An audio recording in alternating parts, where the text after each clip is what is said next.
Welcome to Vancouver Business Network, where entrepreneurs learn, network, and grow.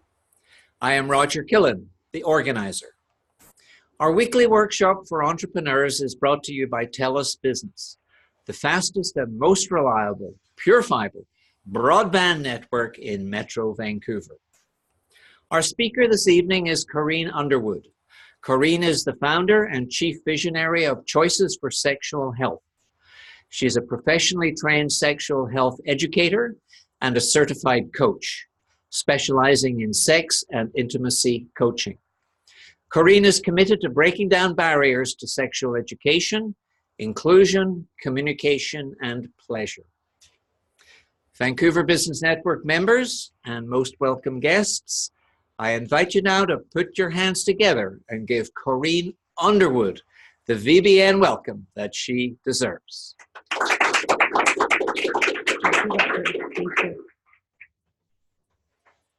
Good evening, everyone. Are we ready to feel and raise the energy in the room? Yes.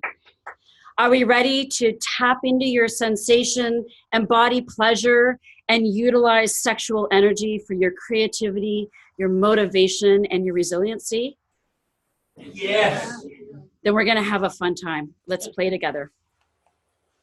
So as Roger said, I am not only the chief visionary of Choices for Sexual Health, but I'm a warrior, and I'm a pleasure priestess, and I'm a lover, I'm a mother, I'm a wife, and I'm also a student of somatic education. And my goal is to change the world one conversation at a time. It starts at conception and it ends at death, and that is our sexual health. My story is not unlike your story. It's just packaged a little different. My desire to change the world, sexually speaking, started at age 10 and a half. I had a deeply intimate and pleasurable relationship with Dr. Ruth Westheimer, who was a very famous, at the time, sexual health educator. And I'd spend hours in the comfort of my bedroom when my parents thought I was sleeping, listening to Dr. Ruth on my headphones. But what was going on the outside was very different. I was the first in a group of 54 girls to go through puberty. I was the first to develop breasts. I was the first to have a period. I was shamed. I was bullied. I was ridiculed. I was an athlete. I was top of my class in running. I was on professional tennis team. And my coaches told me if my body hadn't changed, then I could be faster. I could be better. I didn't like my body anymore. So I needed to change it. I didn't want to stand out. So the only way I knew how was to stop eating. I went from 105 pounds to 80 pounds in 6 months.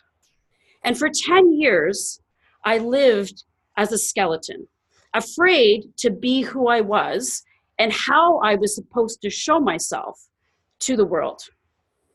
I went through near-death experiences 3 times. And on the 3rd time, the doctor said to me, you have a choice. You're either gonna die, which is gonna be very soon, or you can live. And if you live, what is your biggest dream? I said, my biggest dream is to make a difference. So that's what started a very rigorous recovery to get physically healthy. And once I did, I took off on that magic carpet ride and I went overseas. And while I was on the plane, I wrote this. The best gift you're ever going to give someone is the permission to feel safe in their own skin, to feel worthy, and to feel like they are enough. For the next 12 years, I immersed myself in international relations and business development. I spent years overseas in 18 different countries. And during that time, I met with men and women and those of other genders and children, and they shared their story with me. They shared their story of love, of loss, of shame, of discomfort, of trauma, and of pleasure. And during my time overseas, I experienced non-consensual sex. And as a result of that, I had an abortion. So I went through my own trauma, and that I stepped in to my vulnerability. When I returned to Canada, I realized that we all have 4 universal desires. It doesn't matter where we live in the world. The first one is our desire for love. The second is acceptance. The third is safety. And the fourth is pleasure. With all my time that I spent with people and sharing stories and my own trauma, I still hadn't developed a relationship with my own body. And it wasn't until I got pregnant with my daughter, by my choice, that I felt worthy. I felt alive. I felt whole. I felt of value to somebody else. I gave birth to this being, and at the same time, I experienced the death of my father. And before he died, his words to me were, "You are stronger than fear." That is what it took for me to make the change and move into the direction of changing the world one conversation at a time. For the last 7 years, I've been pursuing my education in sexual health, and I have decided to embody my own pleasure and continue with having an erotic practice for myself to learn about what I want for me, which included orgasmic meditation, tantra, yoga, breath work, somatic education, you name it. In order for me to be a voice for other people, I knew that I had to step in and I needed to experience it for myself. So what we're going to cover tonight is the what, sexual wellness, which sexual energy is a huge part of. The benefits to sexual wellness. The how, the recognition of it, the permission that we give ourselves, and how we apply it to our lives. The longest relationship we will ever have is with ourselves and our body. Yet for many of us, including myself, for almost 40 years of my life, I lost touch with that. The 4D approach to sexual health.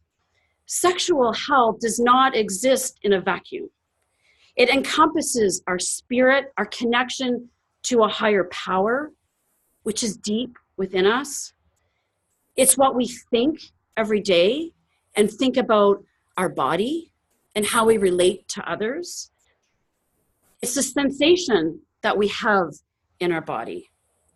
And it's what's in our heart. What are we feeling? That's what sexual health is.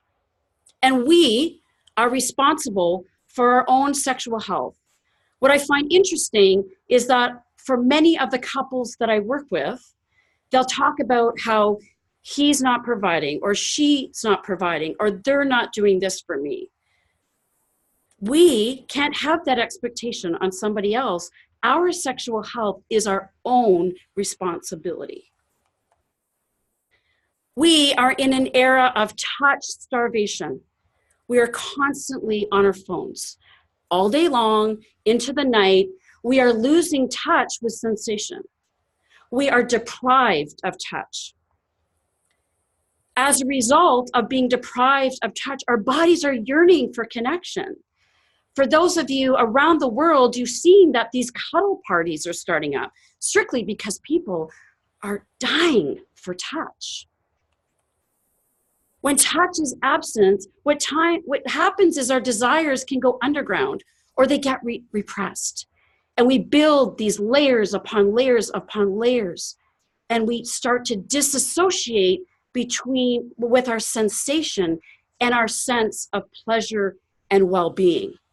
A perfect example is you take a newborn baby and you let it lie there without touching it. What's going to happen? That baby won't thrive. That baby will develop conditions as a direct result of the lack of touch. Pleasure. Pleasure is our birthright.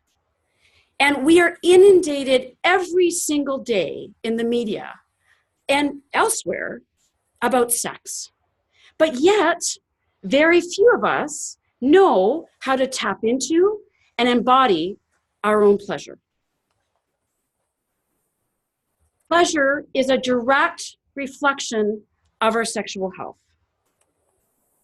Pleasure is at the center of our brain, and it is our brain that determines what feels good and what doesn't. Our brain is the largest sexual organ. And it is our brain and nervous system that transmits the signals and sensations that we have when we have orgasm. So as I mentioned, our brain is the largest sexual organ that we have. But if we have lots of messages that we give ourselves about what is right and what is wrong or what is shameful, that is going to affect our pleasure and our sensation. Our brain's perception of pleasure is context dependent. And I'm going to explain that a little bit more in detail. Every single day, we receive stimuli into our brain. And our brain is constantly assessing if we should move towards it or if we should move against it. This definitely comes into play with sexuality and sexual health. So to give you an overview right now of where sexual health is centered in relation to our overall wellness, you can see this chart. So sexual health is the root core of our being. Sexual health is not sexuality. Sexual health is a component of our wellness where sexuality is an expression of that wellness. So we have the 4D concept that's going around sexual health. When all of those are in alignment, what we're thinking, what we're feeling, what we're sensing, what our connection to a higher power, that raises our sexual energy. That contributes to our overall pleasure of life and well-being. And our creativity starts to go through the roof. We feel more confident about ourselves. We want to be around people more. We move our body differently. We speak differently. We have greater resiliency. The impact of sexual health and energy on our life is huge. We have a dual control system in our brain. Simply put, like I said before, it's what we're going to move towards or what we're going to move against. So we have the sexual excitation system, something that we are going to move towards. It's an accelerator. Imagine a car. We have a sexual inhibition system. That's a brake. Specifically speaking, when we're in a situation that you could deem as sexual, we are going to assess it, whether it's something we're going to put a brake on for, or we're going to move towards that it feels good. It's pretty simple. So constantly, all day long, as I mentioned, we are assessing the environment. So to give you an example, if someone has experienced trauma at any time in their life, and they get immersed into a situation that could trigger that trauma, that brake is really going to go on. And it's going to make it then very difficult if they keep remembering and that trauma keeps reoccurring inside their nervous system of their body. It makes it very difficult for them to open up to sensation in a positive way and pleasure. Sexual well-being, there's so many benefits. One is an increase in serotonin and a reduction of stress. It enhances self-esteem, as I spoke about, and self-confidence and social confidence. I'm sure you've all experienced it. There's someone that will walk in the room and they have magnetic energy. And you're thinking, wow, where did they get that? That is sexual energy. Sexual energy and wellness helps us sleep better. And we generally look after ourselves better. When we're feeling tuned in and turned on, we want to take care of our bodies. We have an increase in vitality. Have you ever heard of those stories? They were just so in love, they forgot to eat. They didn't feel hungry because they had this amazing euphoria that happened, all the hormones that are rising in their body that made them feel so good that they were charged up. Sexual wellness and sexual energy enhances our sense of smell. That's pleasure.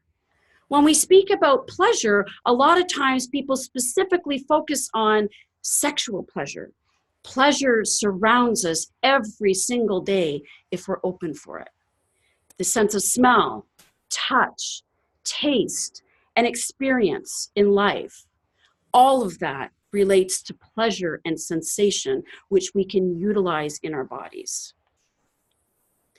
Sexual wellness lowers our inflammation. Our immune system is enhanced as well. We can fight off infection more. Our body thrives. It also enhances our skin. It improves our skin tone and texture and vitality. And as I mentioned, it strengthens our immune system.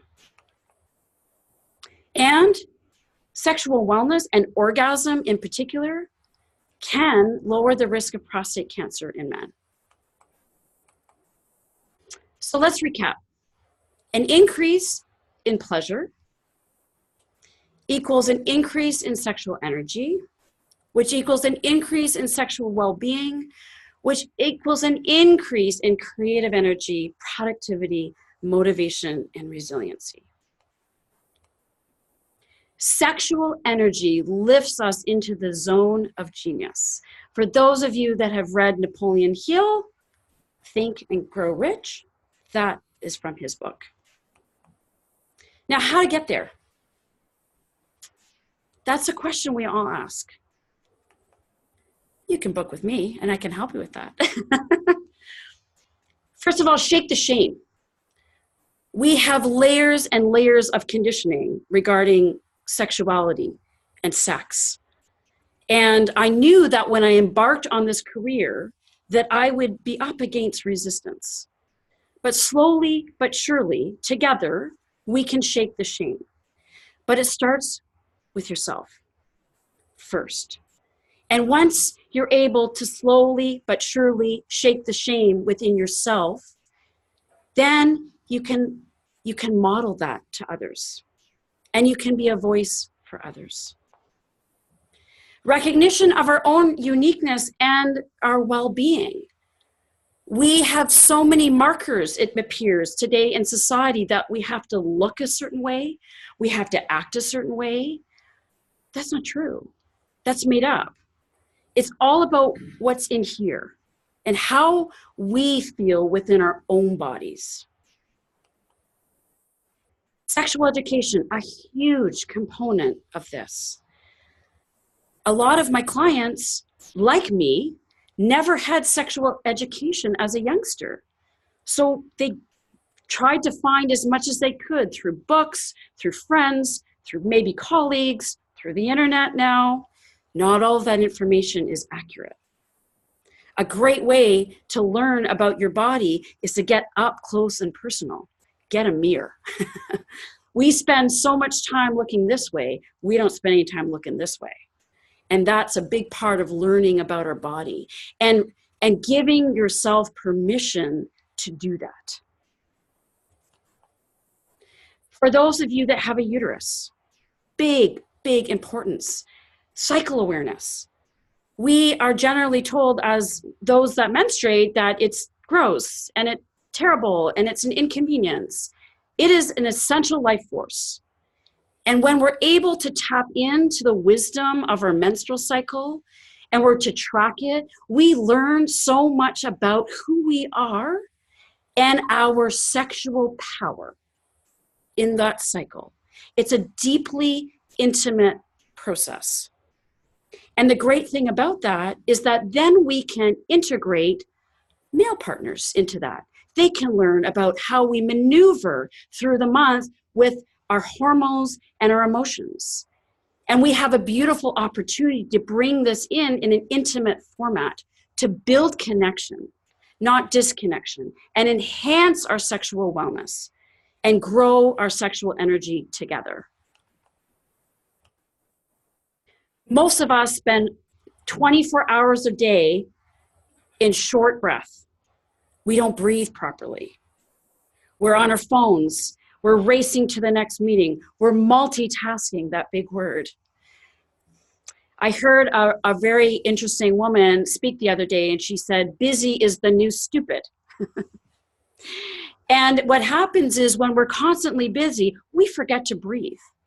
Well, what happens when we're not breathing properly is we're not moving energy through our body.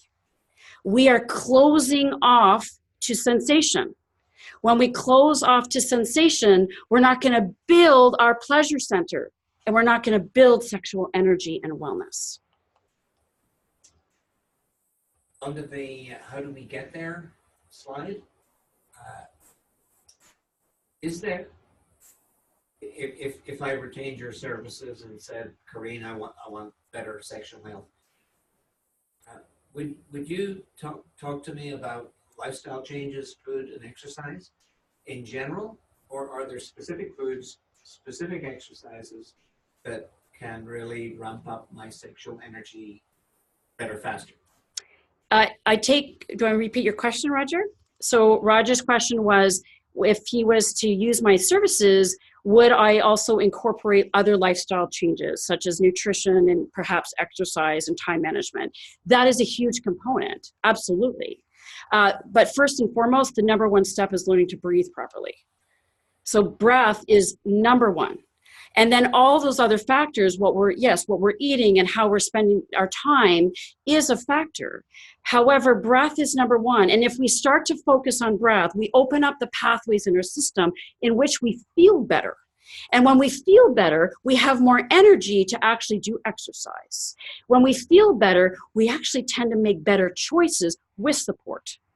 So yes, the holistic approach is absolutely essential. They're all interrelated, but there is a starting point.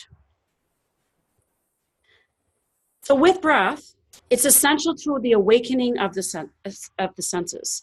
That is what somatic education is about. It's the embodiment of breath to create well-being in our body. So we move away from this and we get back to what's in here. There's other means to do that. Yoga, meditation, dance. Those that are going to slow your nervous system down and raise sensation.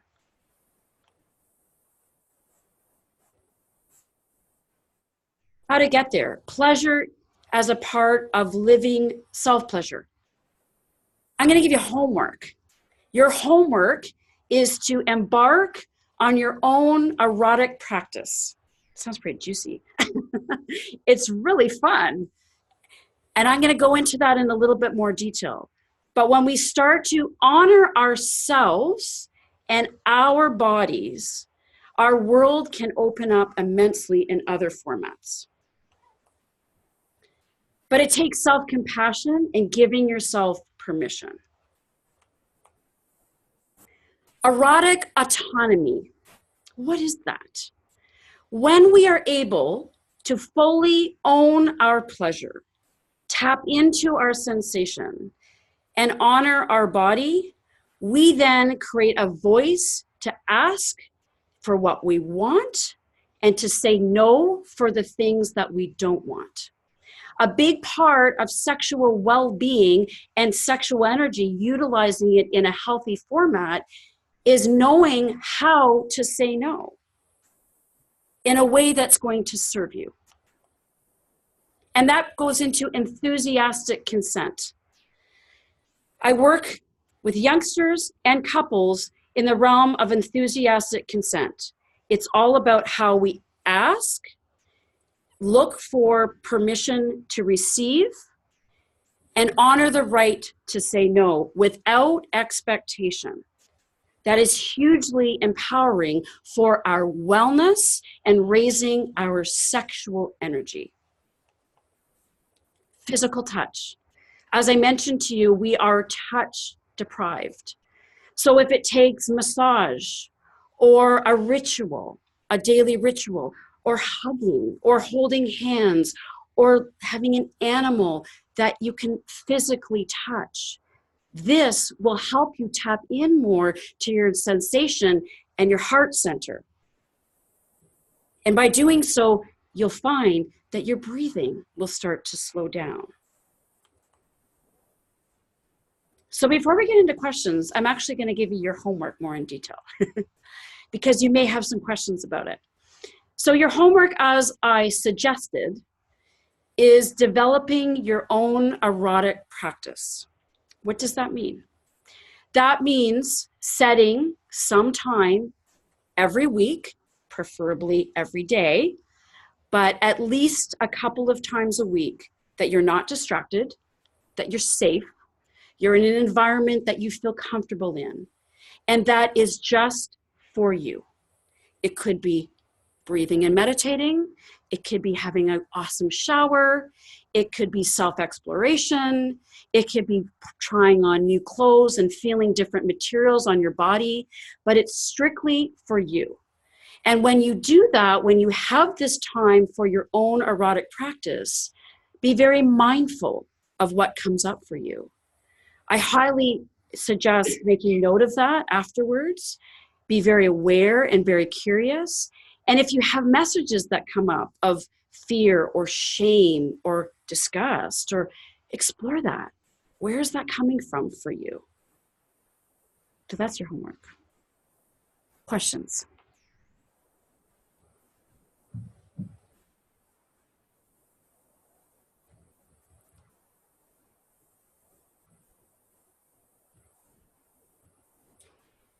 How can I harness the power of sexual energy to make me more creative? So what you'll find is that when you have, yes, Roger, thank you. How can you harness the sexual energy to make you more creative?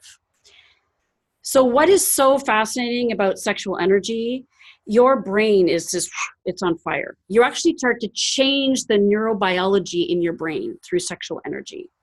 So it's not like you have to make a decision, oh, now I'm sexually energized, I'm going to try to be more creative.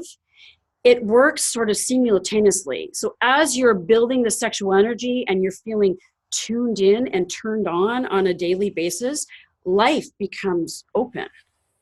Your thought patterns are clearer. You just start to step in more, lose your fear. You take more chances. You engage more with people. And through that, you're building your creativity. And what's so interesting is that you can take a trauma victim, potentially had rape or some other forms of trauma that is completely shut out of life.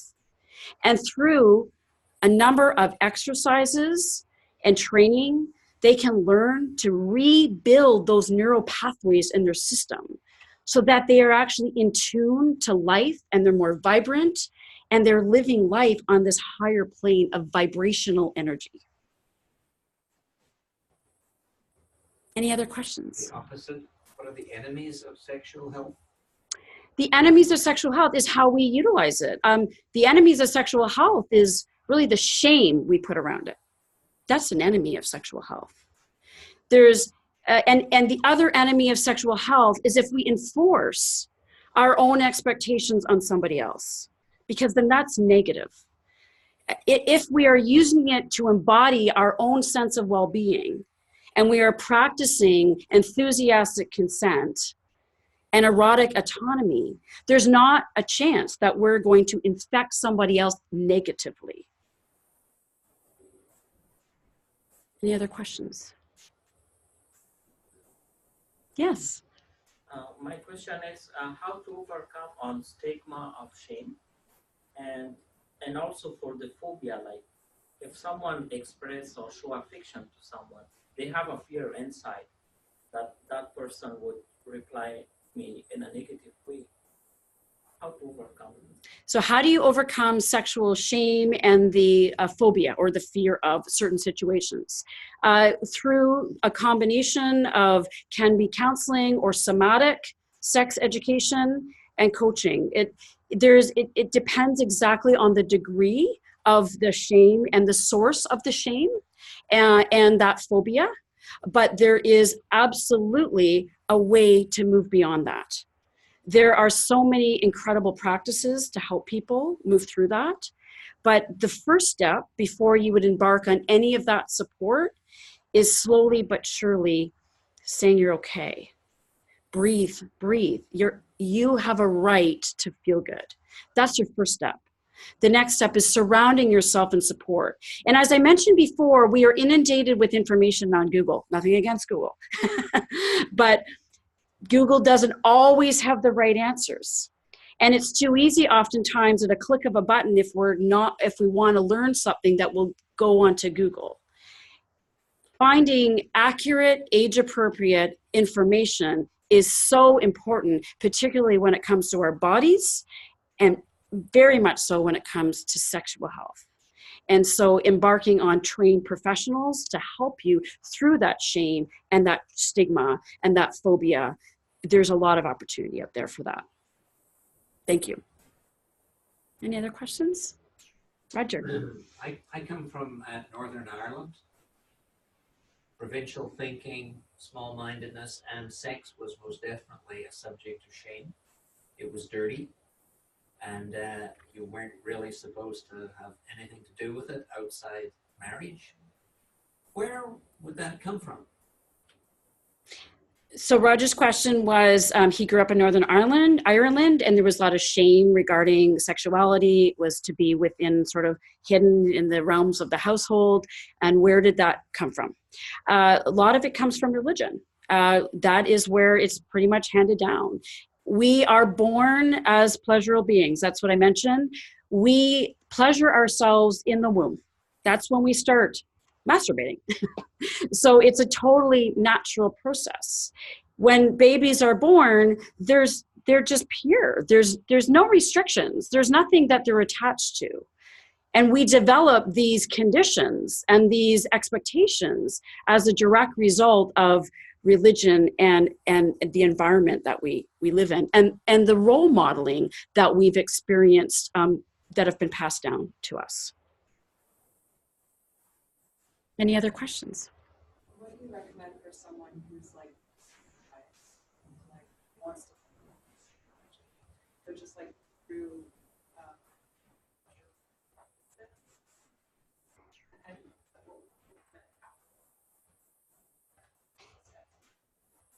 The question is, what would you recommend for those that have desensitized to their sexuality, which is a large segment of our population these days?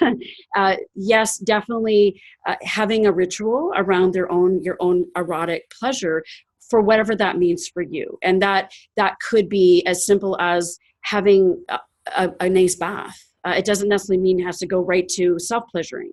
It's touching your body, exploring areas of pleasure in your life, what tastes good, what feels good, what environments you like to be in. So embodying pleasure on a bigger realm rather than just sexually focused.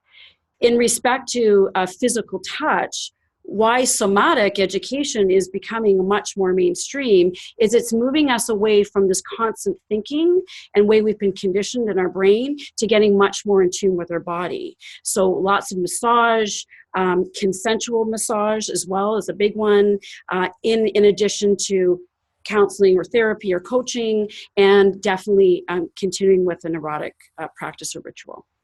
Yeah, and breath is a big part of that. Another way too, as I mentioned before, is doing things that move your body, right? When we move our body, we're gonna move the energy through our body. And so, getting involved in dance and breathing exercises, Kundalini yoga, those are things that help us build a relationship with ourselves that isn't directly sexual, but it's helping to increase that value in ourselves and that relationship, and it also helps us move energy through our system. Any other questions? A lot of men at my age, I belong to a men's group and I'm the youngest guy in the group, and there's a lot of discussion about erectile dysfunction, and a lot of widespread belief that it's a physical thing, closely tied to blood flow, blood pressure? Please comment. So the question is, Roger's part of men's groups, and there's a lot of men that talk about erectile dysfunction and the fact that it could be tied to some health matters, such as high blood pressure. Indeed, it can be. But if we go back to the original slide, one of the original slides that I showed you, sexuality doesn't exist in a vacuum.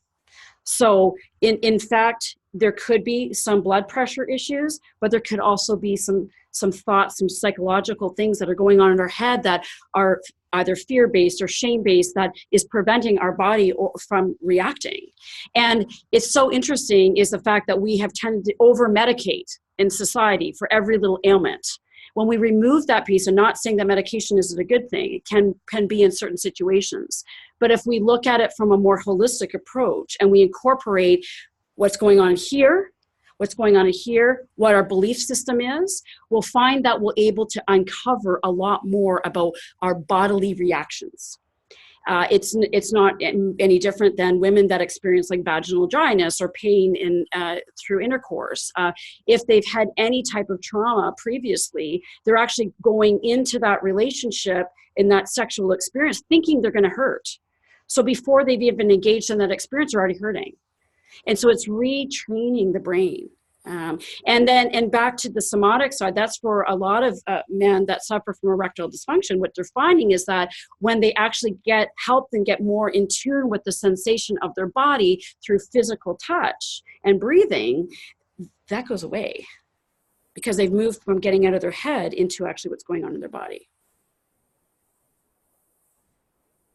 Any other questions? Yes. Can you please tell me what's the normal duration of orgasm for men and women? And my second question is using of pills like Viagra or others beneficial or helpful, or they can have a side effect? So the question is, what is the general length of orgasm for men and women? And is using a product like Viagra or Cialis beneficial for men? So to respond to your first question, everything's normal. There is, I think, one of the challenges we have in society as we are reducing the shame and stigma around sexuality is there's no marker. We are led to believe there is. You have to have a certain size of penis. You have to have your vulva look a certain way. You have to have this certain number of orgasms. All of it is completely normal. And that's because every single body is unique. And every single body comes with a wholly different system of rewiring and wiring. In response to your question about a pill, can it be helpful? Sure it can. I do encourage always looking at it more from the holistic approach first. That, why is there a need to feel that you have to suddenly reach for a pill, right? And let's explore how your body reacts without that if we start to look at what you're thinking, what you're feeling, how you've been tapped out to sensation and pleasure. And once you've gone through all that and you need to enhance, then that's an option. But there's a lot of opportunity here to dig a little deeper with those things. Any other questions? Yes. What would you recommend someone to do more?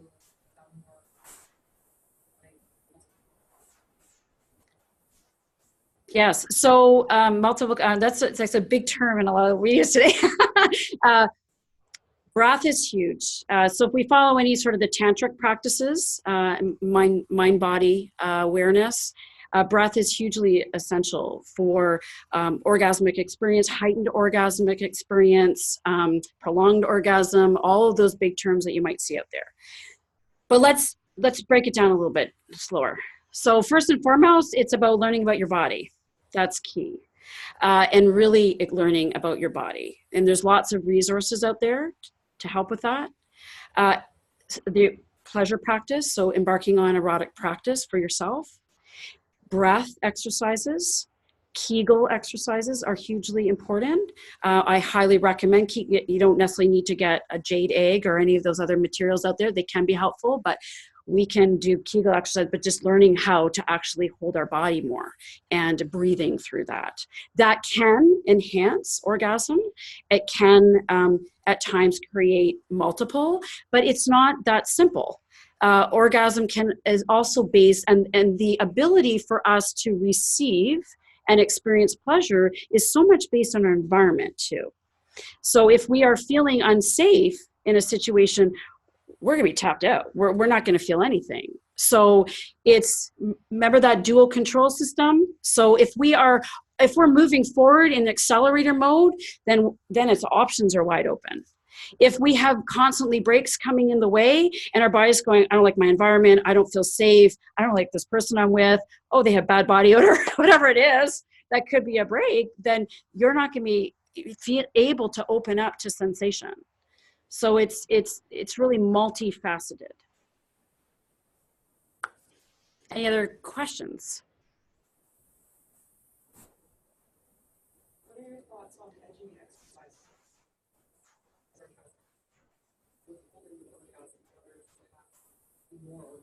Yes, that has been very, very helpful for both. Oh, yes. What are your thoughts on edging orgasms? So edging orgasms are sort of bringing an individual to a state that they're just about to orgasm, but then easing off. So building up sensation. So that can actually be very helpful for speaking about male gender, binary here, particularly if they have premature ejaculation. That can be an exercise that can be used so that they are actually able to hold pleasure for longer. Same for women as well. So if they want, the tendency is as you do that, practice edging, you can then have more intense orgasms and more expanded orgasms. So definitely that is something, a practice that people can enjoy and they do find benefits out of. Yeah, thank you. Any other questions? Great questions, by the way.